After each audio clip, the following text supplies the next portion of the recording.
Hello folks, and happy holidays.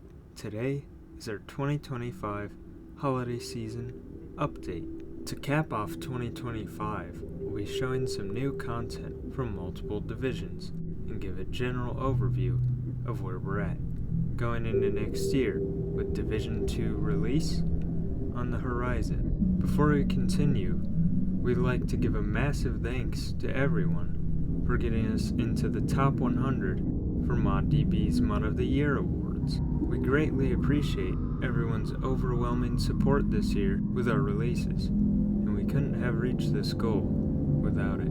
As a thank you, you'll also get 2 special holiday gifts at the end of this update, so stick around for that. But without further ado, let's get into this jolly update. Alongside working on the Division 2 maps, I went back and polished up all the Div 1 maps such as the train station plaza, the rooftops, and Kleiner's lab, which has received some updates to improve the map, but especially with Canal Zone 5, which has received a massive glow up compared to the Div 1 edition. This construction helmet is an asset present both in the environment and worn by different NPCs. It comes in 2 variations, with flashlight and without, and in different colors that highlight the role of the wearer on a construction site. The flashlight variant will be encountered in the Ravenholm mines.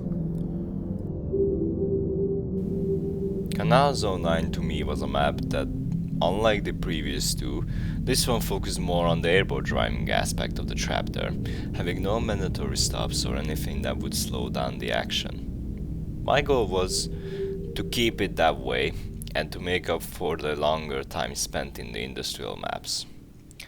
I extended this map a tiny bit so that it will compensate for those moments where you had to stop.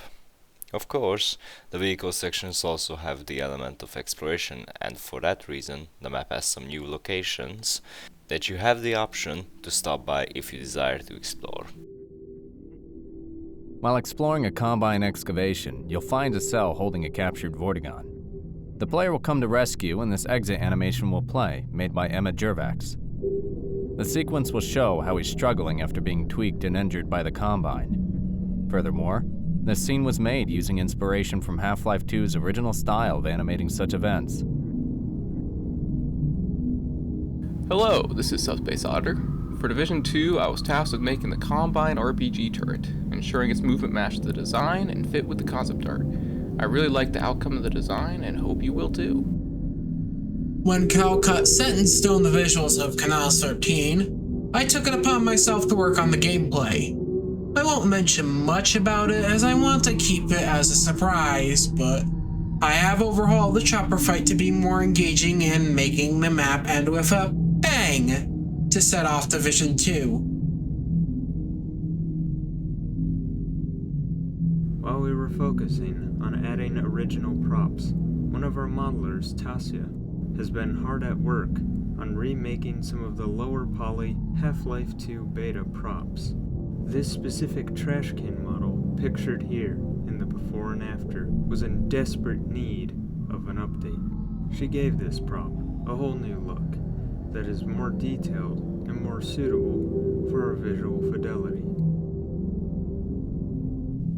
Hi, I'm Calcut4, and in this update we'll be showcasing some new Div 3 Ravenholm content with some stuff from Town 1, which has probably been my favourite map to work on so far. The first Ravenholm map was heavily expanded with Shockwave, with new areas he added, including some beta-inspired docks and a big factory building with some puzzles for extra items. The main town area has the same basic layout, but the path through it is different to keep things interesting. I then gave the level a huge visual upgrade, drawing inspiration from the Raising the Bar Redux Ravenholm maps, as well as several real-world mines and factories to give the town a more industrial look and feel more lived in. The OICW was a needed reskin at some point, although you won't use it until Division 3. It will make cameos in previous divisions, inside weapon lockers and various storage areas. I did this reskin to make the weapon look a lot more high-tech and blend in with our Combine soldiers, but also to more closely resemble retail Half-Life 2's Combine Tech color scheme. Howdy there. Recently, I was assigned to create some antlion hive environmental designs for our new antlion caves in Division 4. My goal was to bring more life to these already vicious critters with some simple environmental storytelling. Some of these concept designs show how what we are already cooking up for y'all later in the future. To round out this update, take a sneak peek at Coast 01, worked on by me, Commander Riley SV. The coast is a desolate wasteland, left high and dry by the Combine's machinations.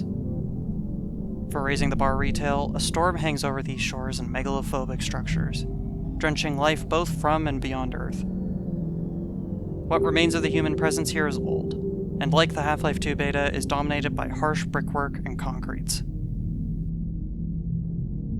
And that's all for the holiday season 2025 content update, folks. Before we wrap up here, we're still looking for the following positions on the team going into next year. Level designers. We're always looking for more level designers in game plan blockout departments or art pass departments. Hard surface 3D modelers. We're always looking for hard surface 3D modelers who can recreate cut content props alongside creating original props.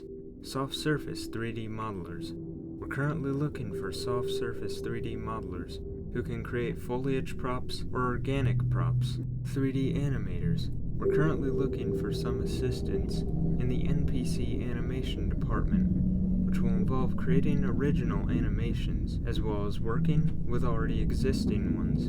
Graphic designers. We're currently looking for a graphic designer who can create promotional material alongside some assistance with in-game art-related assets.